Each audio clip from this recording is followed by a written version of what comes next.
हाशिमपुरा कत्लेआम मामले की, जिसमें आज सुनवाई के दौरान 4 कसूरवारों ने खुद सुपुर्दगी की।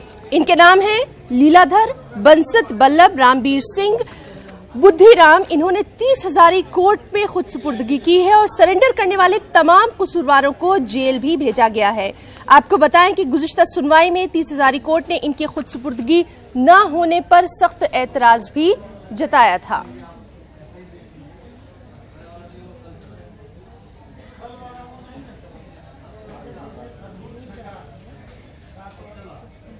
और चलिए मजीद अपडेट के लिए सीधे रुख करेंगे हमारे साथी सुशील का। सुशील, आपसे जानना चाहेंगे, काफी अहम मामला रहा है ये, क्या कुछ अपडेट?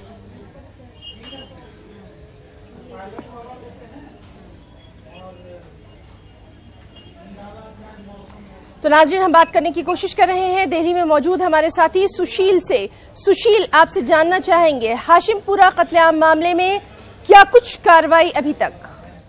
जी देखिए, इस पूरे मामले पर सुनवाई के दौरान जो 4 लोग थे, उन्होंने फिलहाल 30 हजारी कोर्ट में सरेंडर कर दिया है। और पिछली बार कोर्ट ने सुनवाई के दौरान इन तमाम लोगों के खिलाफ फिलहाल नॉन अवेलेबल वारंट जारी किया था, लेकिन कोर्ट ने इस पर काफी नाराजगी जताई थी। आज फिलहाल इस मामले में इन तमाम लोगों ने, यानी कि जो 4 पीएससी दोषी थे, उन तमाम लोगों ने सरेंडर कर दिया है। तो अब इन तमाम लोगों को फिलहाल जेल भेजा जाएगा। तो ये कहीं ना कहीं हाईकोर्ट के आदेश के मुताबिक अब हाशिमपुरा मामले में जितने भी दोषी थे वो अब सलाखों के पीछे हैं। जी सुशील, काफी अहम मामला रहा है ये और तमाम लोगों की नजरें भी इस पर रही हैं, सियासत भी इस पर खूब हुई है। अब क्या कुछ रिएक्शन दिल्ली के गलियारों में देखा जा रहा है?